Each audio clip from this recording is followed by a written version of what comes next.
All right. Well, good afternoon, everyone. Excited to be doing this webinar here today on some advanced Roth strategies when it comes to investing in real estate.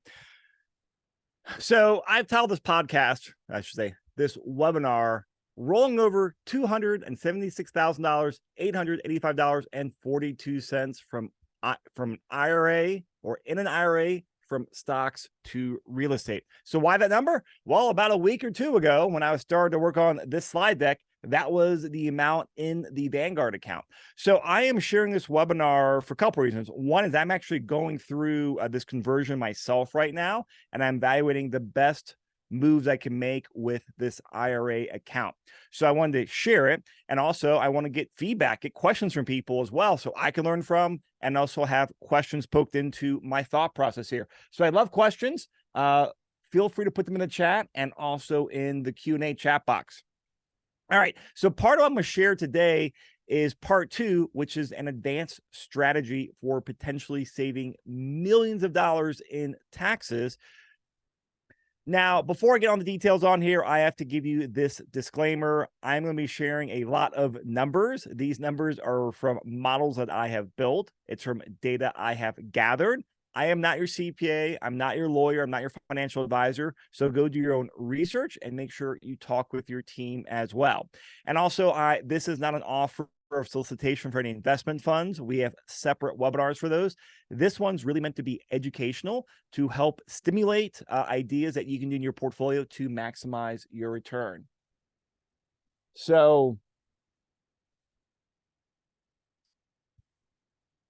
if you don't know me, my name is Chris Lopez. I am the founder of Envision Advisors, also the co-founder of Property Llama. I've helped people generate or do hundreds of millions of dollars in sales all up and down Colorado. I've built a portfolio myself. I've invested passively. I've invested in my IRA account. And my favorite aspect of real estate investing for me is the long-term planning, the long-term strategy, not the get rich quick money, but hey, over a 10, 20, 30 year type perspective, how can we make our money work, make it work in the current market cycle and find that sweet spot for the best return, the least amount of risk, and also the least amount of headache. So I broke this presentation down into three main sections. The first one is just going into my situation and my background so you understand my numbers and where we're coming from. And I think a lot of you can relate to it.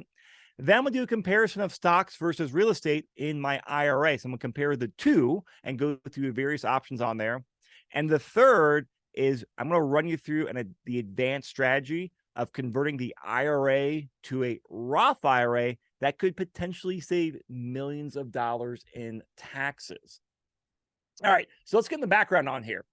I am 41 right now, and I based off all the numbers for 2024 since we're only weeks away, so I round up to 42.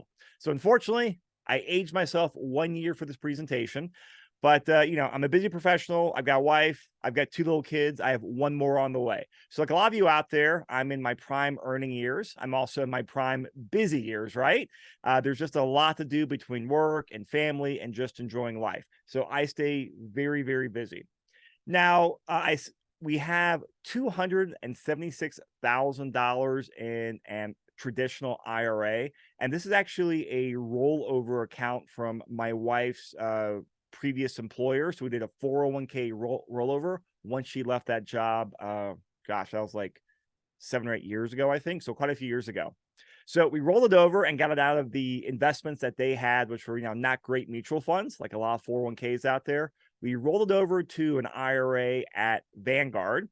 So, they're both tax deferred, no taxes due at the time. But I rolled it over to Vanguard because they have a better selection, also cheaper fees. And so when I sat down and started reviewing my goals, I set a goal for about 20 years. So when I'm 62, I want to start taking distributions from the IRA. So at that point, should be retired. And at 59, you can start taking distributions without paying a penalty. So I'm ballparking right there around 60. And 20 years out is a good goal and good mindset for me. So I built this all around for 20 years from now. How can I maximize my distributions? All right, so I want to talk about a couple of my stock principal investing, my stock investing principles, because I'm comparing stocks versus real estate here. So one of the things I realized was that one of the best things you could do in the stock market is to minimize fees. Now, my degree is actually in financial planning, and I could sit for the certified financial planner or the CFP exam. And one of my issues, one of the reasons I never became a CFP or a traditional financial advisor is because I could never get around this. I'm assuming a lot of you guys have seen the data out there that, the lower the fees are, the better off you are when it comes to stock market investing. It's like 0.001% of funds or fund managers or people actually ever beat the stock market net of fees. So that was one of the reasons I never actually went into the career field, because I couldn't justify charging fees. And I was like, hey, you're better off just doing this, keep it simple, stupid, investing in an index fund with no fees. You're going to probably outperform what I can do. And so I've spent years debating that, modeling it. But I'm a firm believer that a low cost index fund or a low cost ETF with very low fees is the best way to go for 99% of investors out there, myself included. Now, my second stock investing principle is that I cannot beat the market. I tried day trading years ago, and I was horrible at it. Didn't make any money. I tried doing some active trades more for a medium or long term. Again, I could not perform the market. And just like I referenced, there's a lot of data out there that shows the impact of fees. I also saw the same data that 99.99% of fund managers don't actually beat the market. So if I can't outperform the market, if I can't pay someone to outperform the market, why am I going to bother? So I pivoted 15 years ago, I think at this point, to all broad-based index funds. So basically S&P style 500 investments. Now I've done a few variations throughout there, but that is my core thesis. There's lower fees and have a broad-based stock market. I'm curious out there if anyone else has a similar or different type of investing philosophy, but like those are my key ones out there: is low fees and index funds. If you guys are on board with me, let me know in the chat box. If you're not, typing your strategy. I do like to hear what other people are doing. All right. So over the years, I started out like a lot of people thinking, oh, I'll do the, my age or 100 minus my age. I'll do a stock bond allocation. But I'm a huge Warren Buffett fan. And a long time ago, I pivoted towards the Warren Buffett strategy. And so I copied and pasted this excerpt from portfolioslab.com. I'll read it to you. This portfolio follows the guideline that Warren Buffett has written in his will for his wife's trust in the 2013 letter to the Berkshire Hathaway shareholders. It states that the trustee should invest 90% in a low-cost S&P 5 index fund with 10% invested in short-term government bonds. The basic strategy is to own a major slice of all American businesses that are bound to grow in total. Buffett believes this portfolio is superior to those obtained by most investors, whether pension funds, institutions, or individuals. Anyone else follow the Warren Buffett strategy here? And so here's a screenshot from the same website where it just shows visually 90% is invested in the S&P 500, and it's actually a Vanguard S&P 500 fund, and the other 10% in a Vanguard short-term fund. So roughly from my entire portfolio in stocks and bonds, I have about this 90-10 split. And the reason I like this is because, number one, I think Warren Buffett's a very, very smart human being, and I'm going to take his advice because, he's a little bit more successful than me. So I believe that's a great way to do it. And plus, I like the idea of staying in growth mode. I think, keeping more assets in higher earning fits my risk profile because I can handle the volatility of it. Like the daily and the monthly and annual bouncing around of prices, I don't lose sleep over that. So it fits my strategy well in the long run. If I can make a higher rate of return, I will be richer in the long run. So across the entire portfolio, which this is a good chunk of it, some other IRAs, some Roth stuff, some HSAs, we keep about a 90-10 strategy between a Vanguard index fund, the S&P 500, and just various short-term bonds or debt stuff. So here's a snapshot of my wife's IRA on here. And so this is what I took, from December 8th. So we have, or she has $269,000 in the Vanguard Total Stock Market Index Fund, the Admiral shares. That's a hard word to say today. Got them invested in there because that was like the lowest fee. And then I have about $3,500 invested in some fund money into Tesla. So obviously like 90 some percent in Vanguard there. So here is a chart of the growth. So you can see here, and actually I think you guys can see my mouse pointer here. So July 18 is about when we rolled this over from the old employer into the IRA. About $150,000 back then. That's this yellow line right here. And that shows the value of the purchases. This blue line is the market returns. And you can see overall, it has gone up, as now valued about $269,000. So something I want to point out here too is that we are showing Vanguard showing an 11.1% rate of return. So from July 2018 to December 2023, this portfolio has returned about 11.1%. So I'm very happy with that because it is double digit. It's above the historical norm in the stock market. And obviously we've had some, big growth years when interest rates went zero a few years back. But I learned over the years to always see how these rates of returns are calculated because everyone seems to calculate them differently. So I hovered over the box on here, and this is just a screenshot of what popped up. Essentially what it says is that Vanguard uses IRR. So this is a great way to compare returns between stock and real estate. So we can just say, hey, when we're comparing these, we get a pretty good apples to apples comparison. So assuming I make about 11% the last 6 years in the account. All right, now here's a snapshot of the $3,600 currently of the Tesla investment. So I think I invested about, looks like maybe $3,200 or $3,300 in June of 2022. So basically what happened is I think there were some dividends paid out, and apparently I don't have them auto reinvest. So I felt like buying Tesla that day for a bit of fun money. I do keep like 1 or 2% of the portfolio to have fun with. I really don't do any research. I'll just kind of buy something I think is a good deal at the moment. So not very scientific, but it's fun. And you can see the growth here. And as it usually is, that rate of return is 6.4%. So whenever I go out there and pick a stock or make an investment, I do what I normally do. I underperform the average stock market. So over the last year or two, I would have been better off with this in the S&P 500. Obviously, this is like a 1.5% balance of this portfolio. So it's not going to make a difference. But every time I do this, most of the time, I am underperforming the stock market. I'm sure no one else out there has those issues. So while I'm doing all this, I always have a constant debate with myself because, I invest in real estate actively. All my energy, all my business, all my entrepreneur energy is all faced around real estate investing. I meet so many investors. I look at deals all the time. I'm always calculating different strategies. I get to see some really cool advanced strategies that many investors, a lot of these institutions are doing. And so I can consistently go out there and outperform my returns using real estate than I can the stock market.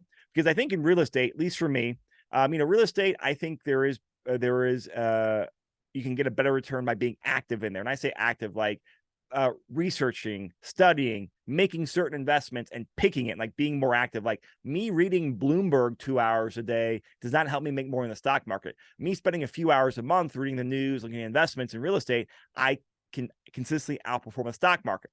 So that's how it's been for me about the last 10 years, or I guess 12 years of investing. And also just looking forward, like I just see so many better deals in real estate. So I always have this debate of, should I just shift more and more money over to real estate because I can get a better return, I have more control, and I do feel like real estate, I can get a better risk-adjusted return on there, meaning I have less volatility and I do have control.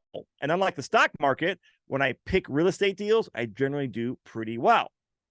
And so I always have this debate because, 20 years ago when I started investing in stocks, I was like, oh, well, once this money is in this account, once it's in the stock market, I will never, ever touch it. And that has been my mental anchor for years and years and years. But every year I get more into real estate. Every year I get better returns on real estate and I get more of the roller coaster stock market. I question myself a lot more. So I decided to go out here and build a model to compare what I can see in stocks versus what I can see in real estate.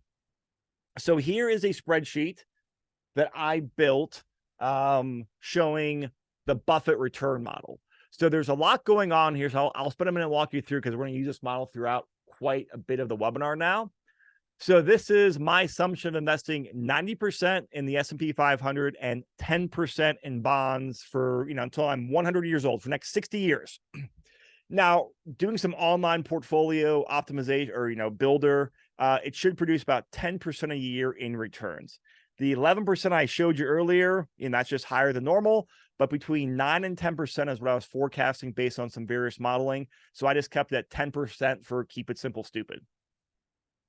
So I'm assuming in 2024, since we're weeks away from there, we are going to invest this. So I'm 42, we got $276,000, and we're going to invest at 10%. So I just compound that over the years. Now, in this next column, I have the withdrawal rate. So if you've worked with a financial advisor or you've studied on there, I'm sure you've heard about the safe withdrawal rate of 4%, which basically means you can withdraw 4% of your portfolio as a safe rate to where you can live off of that, but never reduce the principal to zero. So 3 to 4% is the common common number that the vast majority of financial advisors and do-it-yourself stock investors, that's what they pick. So I went with 4%. And then this is a IRA, so that's tax deferred. So when I start pulling the money out, I do have to pay taxes on the money. So I put in here 30%. Now, of course, this is very speculative because, hey, when I retire, am I going to be in a higher bracket, a lower bracket? What's the government rates? I don't know. But here's what I picked. And so what this model does here is I got $276,000. I make 10% this year. My ending balance is the investment gain plus the balance. Here's the balance. So I just repeated that all the way until I get to age 62, because this is right now when I'm planning on starting to withdraw from here. So I'll have about $1.8 million in the stock account, and I'll be making about $186,000 a year at a 10% rate of return. Well, I'm going to withdraw 4% of that $1.8 million, which is about $75,000. Now, $75,000, 30% goes to taxes, so about $22,000. I am left with about $52,000. So my after-tax cash flow is about $52,000 a year based on the simplistic forecasting of 10% rate of return, 4% withdrawal rate, and a 30% tax bracket when I retire. Now, of course, as it goes out, I went all the way out to when I was 100. So hopefully I'm around that long. But then, what happens, it shows the stock account's at 17 million. My withdrawal rate's at almost $500,000 a year. So obviously that is just very long-term compounding. So what I'm looking for here, hey, this isn't at zero. It's not a really low number. So I'm very happy with that. So that means I probably have some wiggle room in underperforming my gains or potentially taking more money out. All right, if you guys have any questions throughout here, type in the chat box. I'm very happy to go into more details and debate any numbers.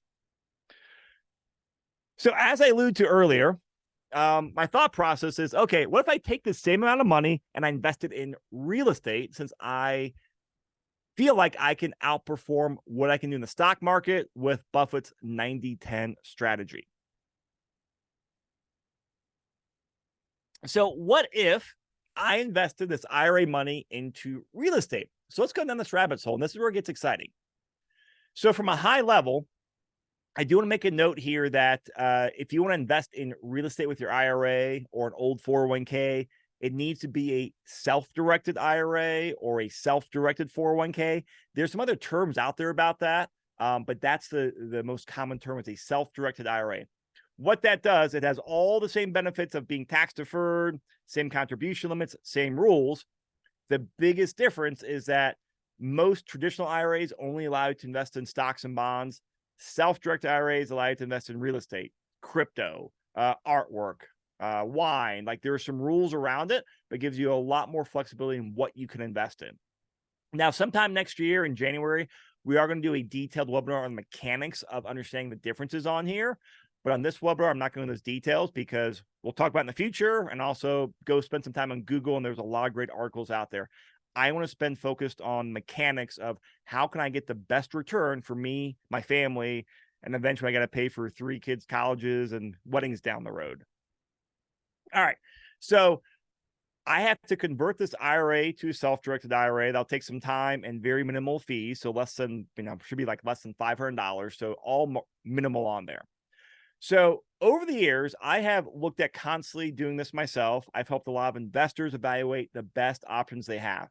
And I would say from a simplistic standpoint, there's really 3 main options you have as an investor to go out there and invest in real estate. One is buying rentals. So we all talk about going out there and buying a rental property. Now your IRA or your 401k, assuming it's self-directing, go out there and buy a rental property. Now it'll be Chris Lopez IRA owns rental property 123 on Market Street. Now, there's a couple downsides with it. And I have literally talked a few dozen people over the years out of not using their IRA to buy a rental. They come to me as a real estate broker saying, hey, Chris, I've got $300,000 in my IRA. Can you help me go out there and buy a rental? And I say, hey, let's look at the numbers. I personally don't do it. And I have talked them out of it. I've also talked myself out of the commission because I'm like, hey, these numbers don't make sense to me. If you want to invest, feel free to, but here are the numbers and I want to do this. So buying rentals on here, what you have to understand is when you buy a rental, you cannot be actively managing it. There are rules around you being actively involved in the investment in a self-directed IRA. You cannot be actively involved. So you can't property manage yourself. You can't do any work yourself. You have to hire third-party contractors and property managers to manage all of it. They want kind of like an arm's distance of you, the owner and the investor, and the asset. So if you're a hands-on investor, that's a no-go for a lot of investors. Secondly, you're buying this in your IRA, so you can get debt on there, but debt is a lot harder to get because it's a non-recourse loan. They're lending the IRA money. They're not lending Chris Lopez. And the IRA only has that $276,000 on there. They can't go through the IRA and come get other assets of mine.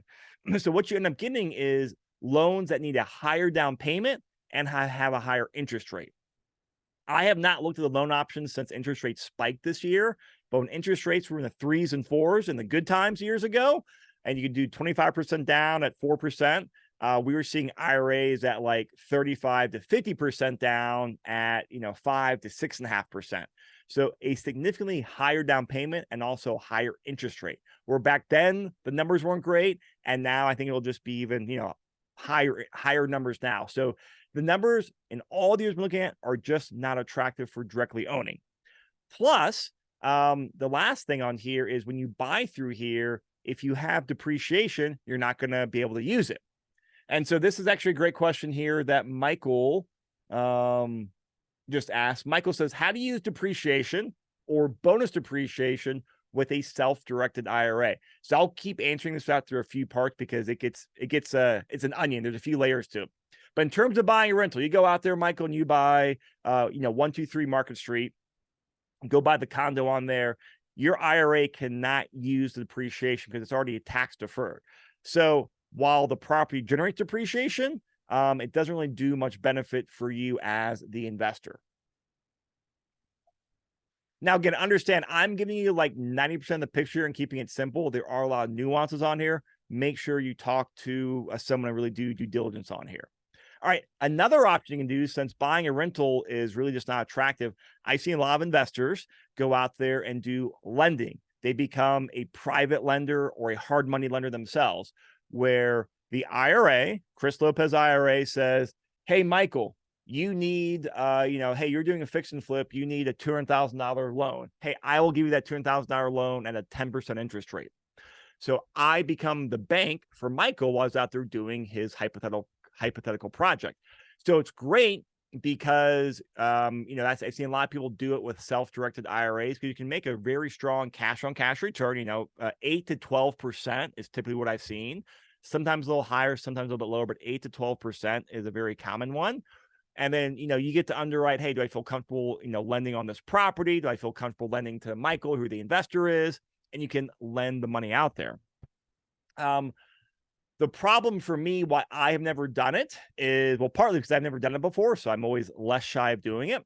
But it's all great until you have to go foreclose on a property. And I've heard a couple of horror stories where people do this and they loan on a property in Michigan. The property goes to foreclosure. Well, now they have to go in there and repossess the property and start the foreclosure process. So there can be some very hands-on downside to it if things go south.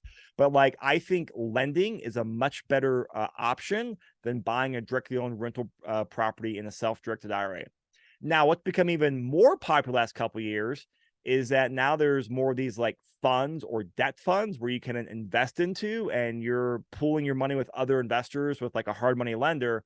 They're lending out the individual notes, individual properties, and all the underwriting and take care of all that. And you're truly passive, where you're just taking like 8 to 10%, and they're loaning out at 10 to 14%.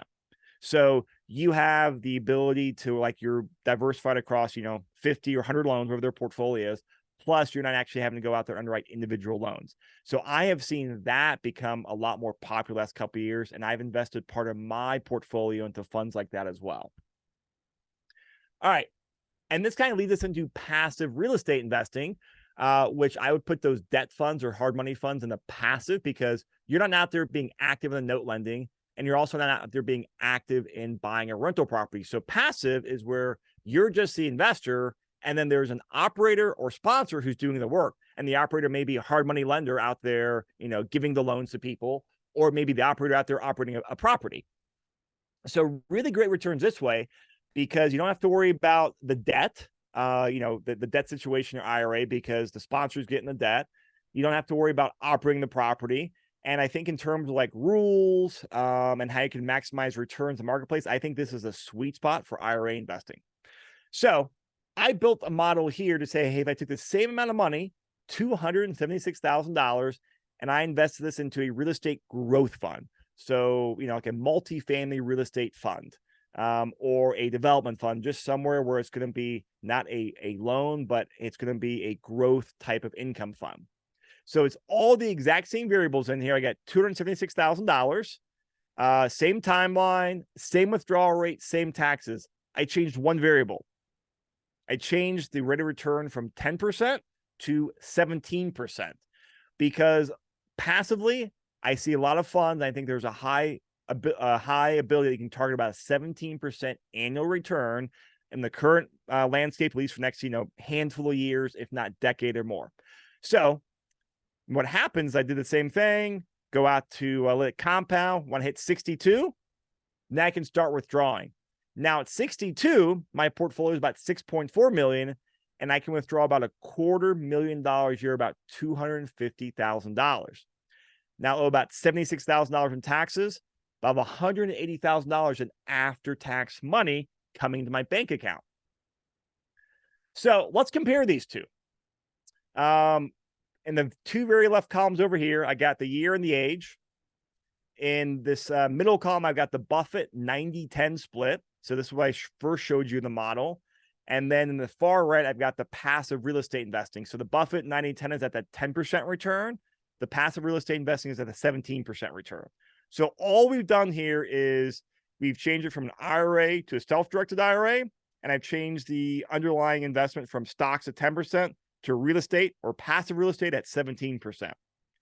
Now, assuming everything goes according to plan, in 20 years, when I'm 62, the comparison is 1.9 million, or about $2 million and $52,000 a year, or about $7 million and $180,000 a year in income.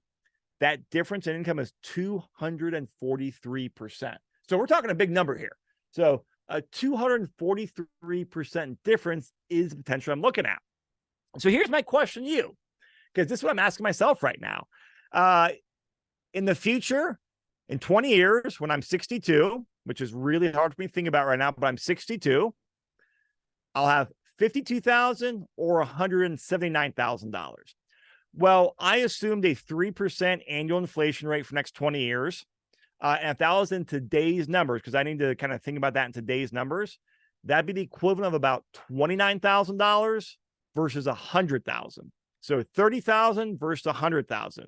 Well, I mean, hey, anyone out there want to write me a check forever for either of those numbers, I'll take it. but I obviously want the higher number here. Like 30,000 is a great number, and that can support a lot in retirement. $100,000, wow, you can live off of that. And if not, it's going to add just adds another stream to a great lifestyle.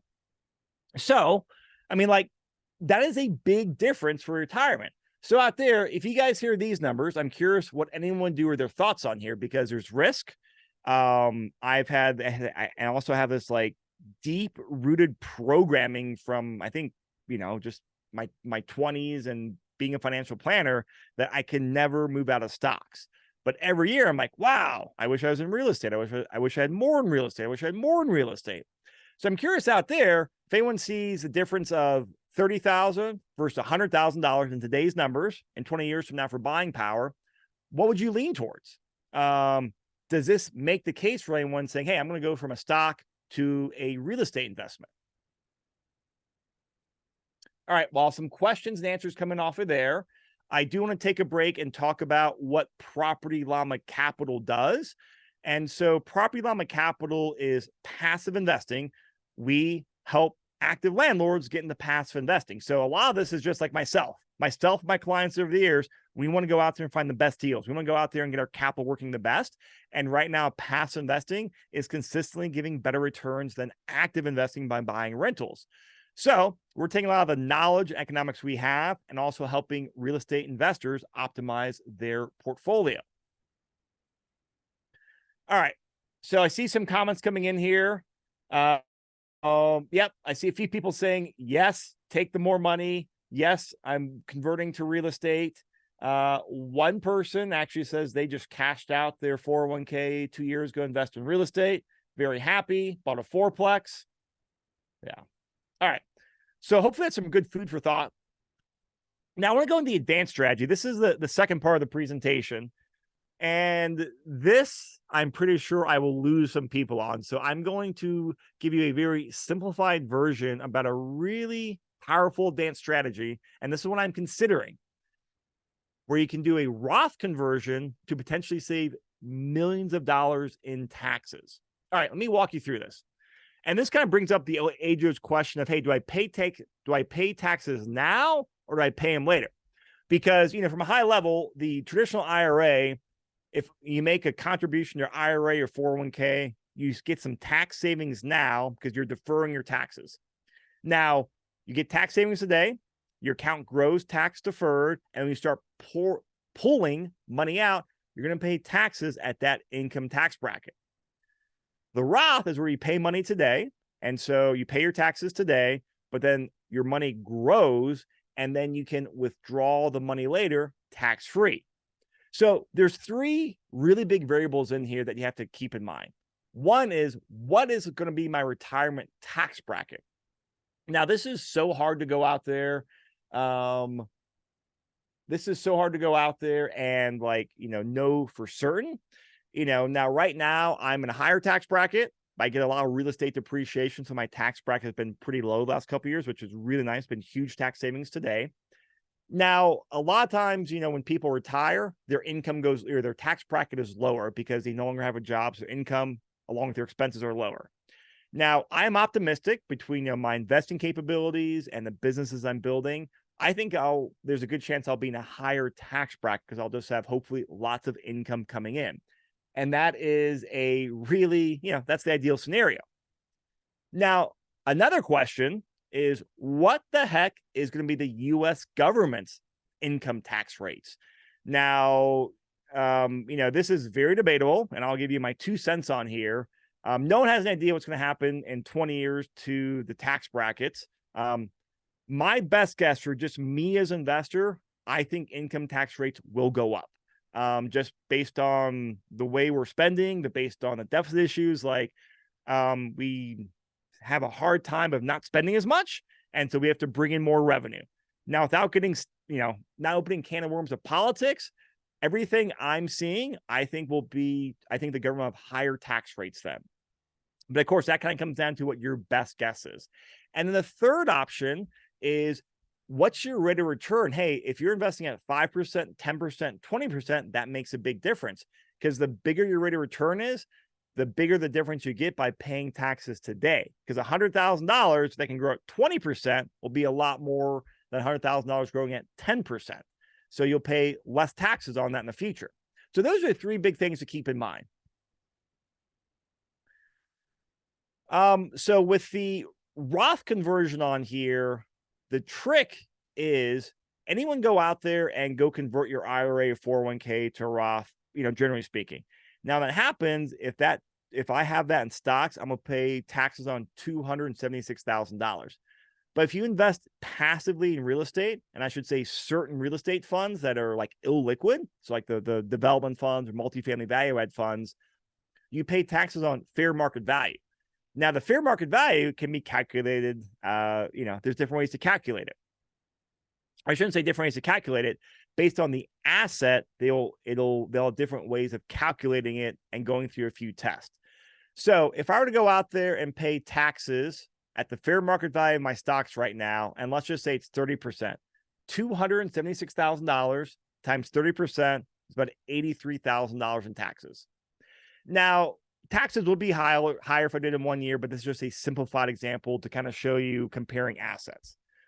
So I'll pay, $83,000 in taxes. That's a large chunk of money. So if I pay $83,000 in taxes now, can I make that up in growth in the future because I'm losing that money now to invest? So passive real estate investing opportunities provide some really unique opportunities for some lower conversion fair market values. So let me walk you through this, kind of actually tell you the steps and actually show you the numbers. So here is a simplistic way to go through it. Step one, move your IRA to a self-directed IRA. So you have to convert it over. Step two, invest in a real estate limited partnership. And that's going to be, like I said, a multifamily value add fund or development deal, because there's two things that will greatly impact you being able to get a reduced fair market value. And step three is go out there and do fair market value. Now, to get a reduced fair market value assessment, they look at two things. Hey, do you have control, and is it liquid? So let's look at a debt fund. If you're out there investing in the stock market first, you're in the stock market. Do I have control? No. Yes, I have some control in picking which stocks, but not the companies. And is it liquid? Yes, stocks are very liquid. We know how much my Tesla stock is worth right this second. Do I know how much my real estate investment is worth right this second? No, that's muddier. So if you invest in a fund, if it's not liquid, you don't have control, aka an apartment syndication, you can get a lower fair market value. And when they do this fair market value, you can often write down your investment 35 to 50%. So rather than me paying taxes on $270,000, I'll pay it on 35 to 50% less on there. All right, I see some questions coming up here. Feel free to type them in, and I'm going to answer them here in a couple minutes. So step 5 is then to convert your IRA to a Roth IRA. So now we're going from tax deferred to a Roth IRA. And then when that happens, you're going to pay taxes today or the year that you're doing it in.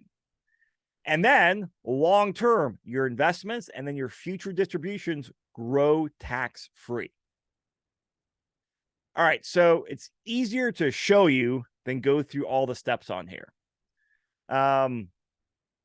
So here is that same screenshot, but now I'm modeling. I put this money from a traditional IRA in the stocks. I convert it to a self-directed IRA and invest it into, let's say, an apartment syndication deal. Since it's an apartment syndication deal, I'm going to pay capital gains at fair market value. So I'm taking 65% of $276,000. And actually, let me zoom in on here. So where I've paid capital gains at fair market value, 65% of the balance. So earlier I showed you $276,000 times 30%. Well, now what I'm doing is $276,000 times 65% times 30%. So rather than paying $80,000 in taxes, I'm paying about $54,000 in taxes. Now, again, to understand what's going on here, If I have the money invested in the syndication, and a lot of times you need to sit there for like 6 months to a year and a half to let it be seasoned. The reality is I don't have control over it, nor is it liquid. There is not an efficient market like the stock market. I'm going to go out there and sell my shares that day. If I want to sell those shares, I have to go through a private process, talk to the manager of the real estate deal, get permission to sell it, and then oftentimes I'll have to sell it at a discount for someone else to come buy it. So I don't have control, nor is it liquid. So it meets those two criteria to where I can often write the value down. Now, why do people do this? Well, it's kind of like the way you take depreciation. It's on paper, it lowers the value of the asset so I can maximize my tax savings today. So everything else is the same. All that I'm calculating is I'm paying $54,000 out of my balance of $276,000. So now I have a lower balance because I'm paying taxes out of there. Now, as that grows, we're going to compare how that grows over the years. But at age 62, my balance will be worth about $5.3 million, and I can withdraw about $213,000. But then look at this. I'm paying zero in taxes. So I withdraw 213, but since it's a Roth, I don't owe any taxes. So it doesn't matter what my income tax bracket is. It could be 35%. It doesn't matter if the government has made it 50%. I don't pay income on there. So I get to keep that tax-free. All right, now I want to emphasize that this is a simple example. I am excluding UBIT, which is just something you have to keep in mind if you're investing with a self-directed IRA into real estate. It will have minimal impact on these numbers I'm showing you, but it won't have a drastic impact. Again, make sure you talk to your financial advisors to go through that. And also, when we do a deeper dive into setting up a self-directed IRA or 401k, there are some options in there to where you can, not have to pay UBIT if you do a 401k. So I'll do a deeper dive on that in the webinar in the future. I want to keep this on financial concepts. And also required minimum distributions. Roths and 401ks and IRAs, they have a required minimum distribution that when you're, I think it's 70 and a half, you have to start taking money out. And the government does that because if you don't take money out of your IRA, they don't get their taxes. They start making you take the money out. And I misspoke. It's not for Roths. It's for IRAs and 401ks, traditional ones. They force you to do that so they can go out there and get their tax revenue. Makes sense from that standpoint. But again, I'm keeping it simple. If we went into that details, we'd be here for an hour and I'd put you guys to sleep. All right, now here's this comparison. So now I'm comparing a passive real estate IRA with the passive real estate Roth IRA conversion. So I forgot to screenshot over the ages over here, but where it's green right here, the balance over a passive real estate traditional IRA is about 7.2 million, and my after tax about 183,000. Now the Roth has a lower balance of about 6 million, but I have a higher tax flow, after tax cash flow of about $213,000. So it's a 19% better return on here if I do the Roth conversion. So from here, I actually keep more cash flow. But again, this is greatly impacted by my personal income tax bracket and what the government is. Now, I estimated my income was at 30%. Now, if my tax bracket is at 10% or 5%, I'm better off doing the traditional IRA because I don't have a big tax burden. So the higher your taxes and the higher rate of return investments, the more advantageous doing a Roth conversion is. The lower your rate of return and the lower your retirement tax bracket, the less advantageous it is. From a high level, that's a matrix to keep in mind. All right. So there's just a lot of variables and factors into what you should do. But my goal here is to get you like thinking and be inspired to run these numbers and start doing a lot more detailed planning for yourself, and also sitting down with your financial planning team to look at your stocks, bonds, retirement age, and how that income is coming in as well. So here's my plan. Here's what I'm doing with this $276,000. I'm converting the IRA to a self-directed IRA to invest passively in real estate. Why? Well, because if you remember, the difference was like $50,000 in future cash flow or $180,000. It was a huge difference. It was like 250% better difference. So to me, those gains are so much better. It's a no-brainer because I just get such a huge outsized return. Now, at the moment, I am not sure if I'll be doing a Roth conversion, because when I look at that cash flow difference, paying $50,000 to $80,000 in taxes a day is a large chunk of money. And then in that simplistic modeling I did here, the difference was what, $180,000 versus $220,000. You're like a 20% difference. So like it's a much smaller difference in my current forecasting. And since that's much smaller, it's like, oh, that's like less of an obvious choice. When I look at that 50 versus $180,000, yeah, that's such a big difference. It's a no-brainer. 180 versus 220, it's a much smaller difference. So here's the beautiful thing about it. I'm going to invest these funds into, most of them will be these growth funds, these multifamily value-add funds, these development deals, items like that, where if I want to do a Roth conversion in a year or two, to do a fair market value study, I will have the ability to, because these have to be invested. The money usually is deployed, and usually 6 months to a year and a half is an ideal time frame. I've heard from CPAs and people that do these studies, is a great time to do it. So I'll invest it, and I'll look next year when I have a better idea about my tax situation. Plus, I'm gonna run some more models on UBIT, and also, hey, if I pay the taxes out of my Roth IRA, or do I pay those taxes outside of like, other money I have, because you have that option as well. So I want to do a lot more modeling on there, but from a high level, it's such a no-brainer to convert my traditional stock IRA to a self-directed IRA to invest in real estate. The returns are such a, the cash flow and returns are such a drastic difference. That's what I'm doing. All right. So again, I got a bunch of questions here I'll start answering in like 1 minute.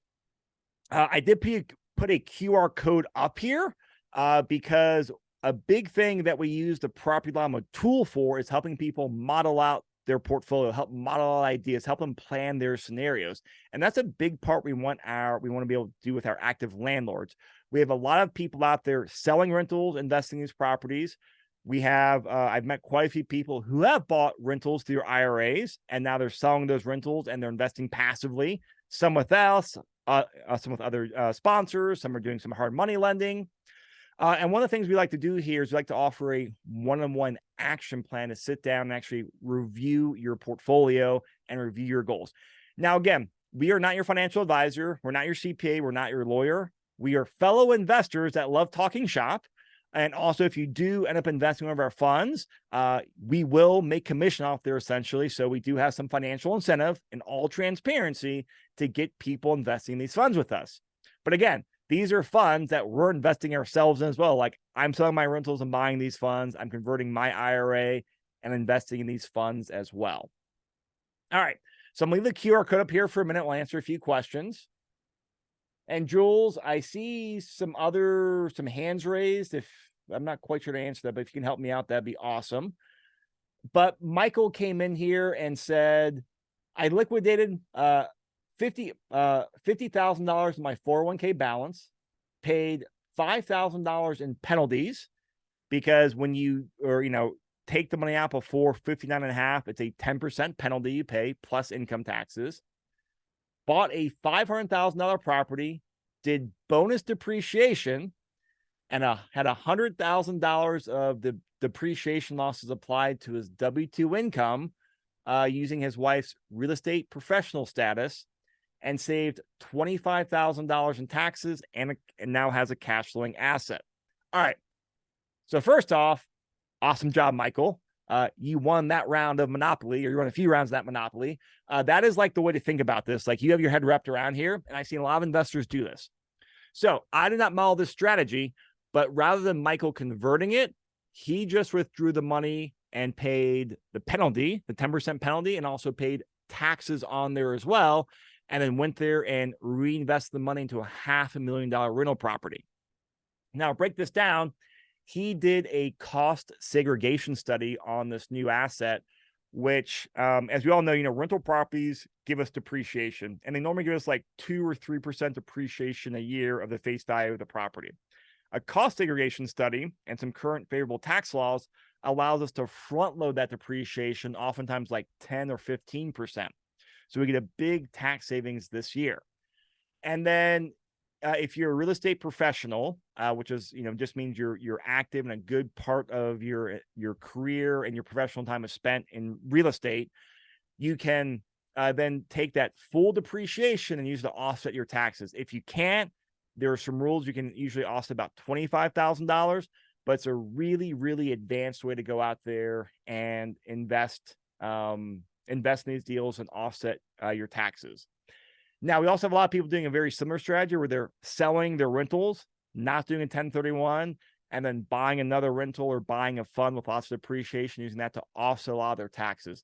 So, Michael, hats off. Like I said, be proud of that. And I think that's a really good strategy. Like, I've seen lots of people do that over the last couple of years. All right. Yes. A question coming in. If you scan this QR code, it will take you to a booking.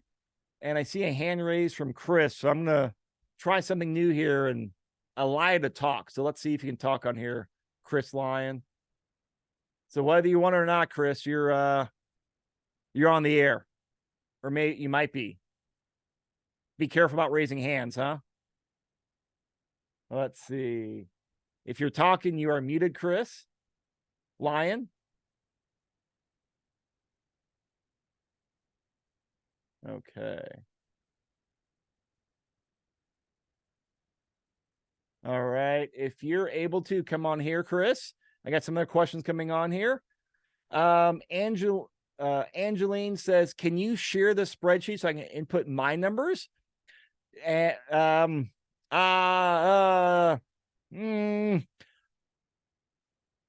hemming and hawing, Angeline, because like I built this spreadsheet for myself. Yeah, if you want it, I'll give you a copy of it. If anyone wants it, send me an email. Understand that it is not been verified by anyone else. I built this spreadsheet like the last week and a half.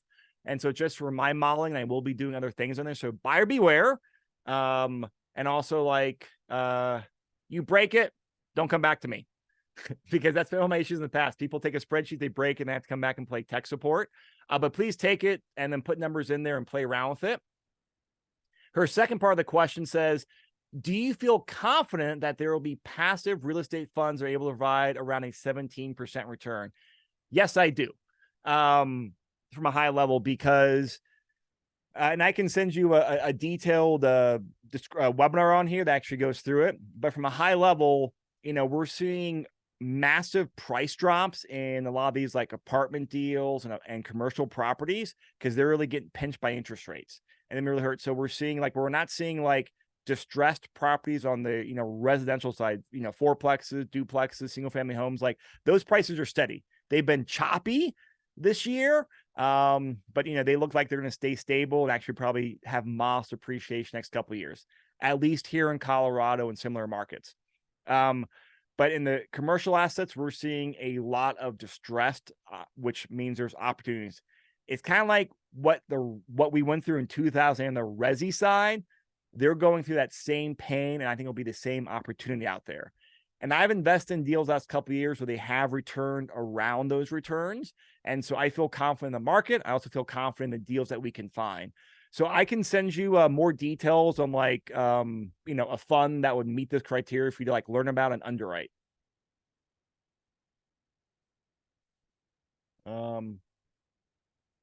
Chris Line, I just asked you to unmute. So if you can, hop on here. All right, see some other questions coming in here. Great question from Shannon. She says, thanks, Chris. Are the real estate funds you invest in only open to accredited investors? Majority of those funds are accredited investors only. Some you don't have to be accredited for. And that really comes down to kind of having like a friends and family type relationship or a pre-existing relationship. And a lot of times the way the deal is structured. So majority of funds out there, both mine and just around the industry, most require to be an accredited investor.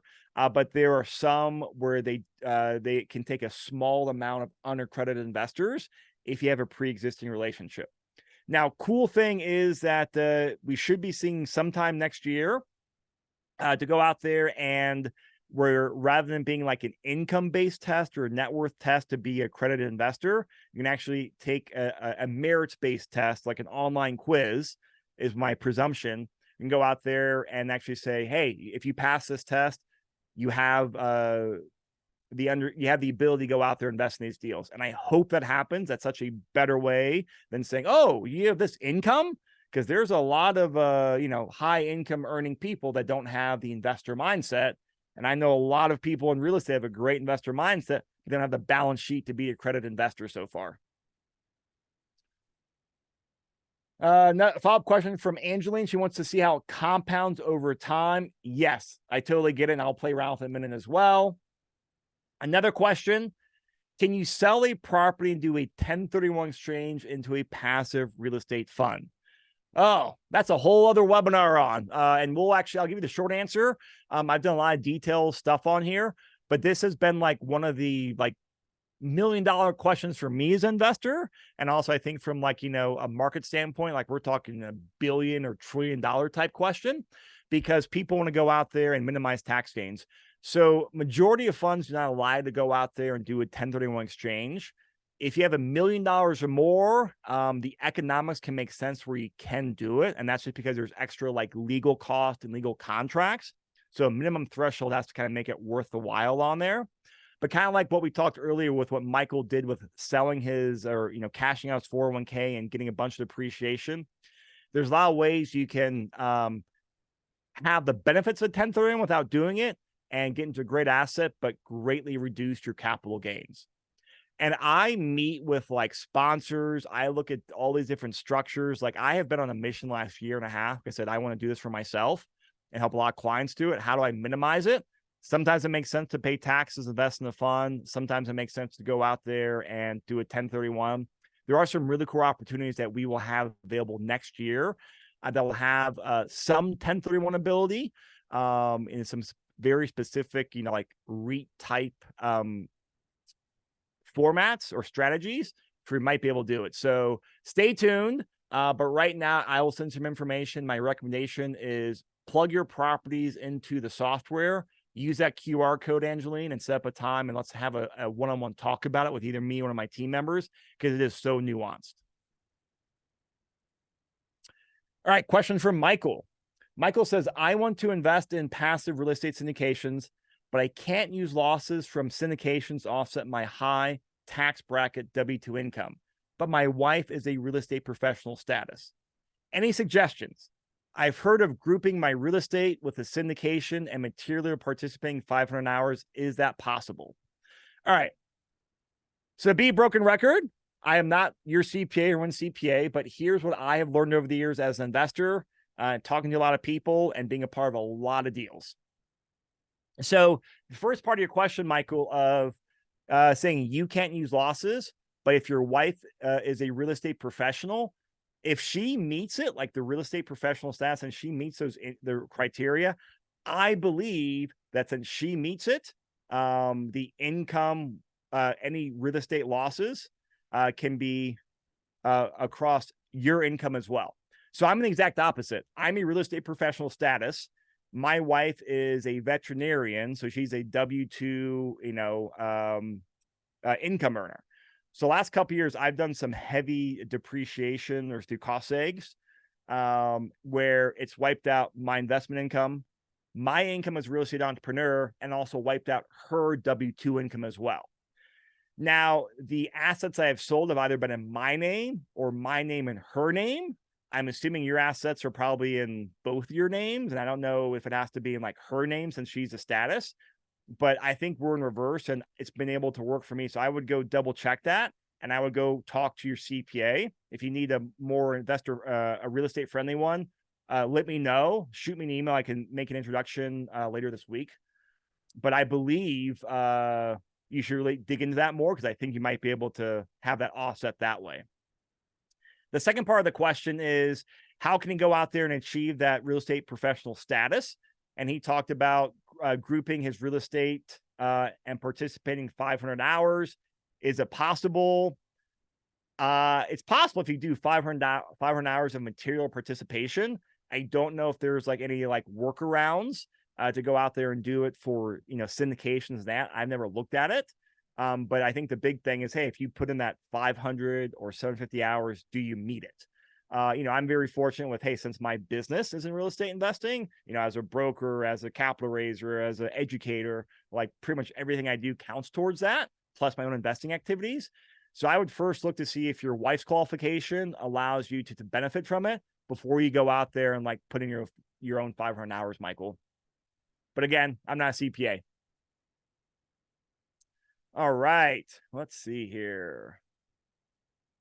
Cool. I see some of their questions, but they are repeats on here. Yes, anyone can go create the Property Llama account, set up a time, go to propertyllama.com or just scan that QR code.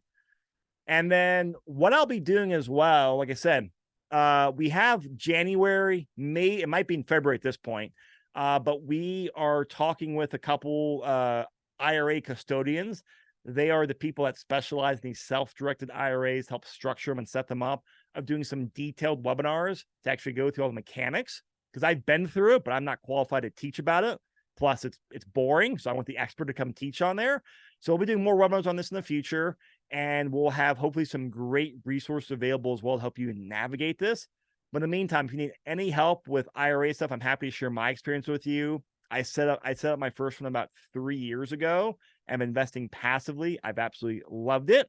And that's what's given me more confidence to go out there and roll over my wife's IRA to a self-directed IRA. But I know we're a few minutes past the hour. I appreciate everyone coming out. I appreciate the questions. They were awesome. And I appreciate everyone just going through some meaty topics. If you have other topics around real estate investing or IRA investing in particular, let me know. And we'll do more topics on there. Because I've got I don't know what I do here. Like, this is all just me like geeking out myself half the time. I started doing some like backdoor Roth IRA stuff this year or researching it. So lots more fun content coming out. If you have questions, experience, please share. I love to teach. I also love to learn. All right. Thanks so much, everyone. Have a happy new year and Merry Christmas.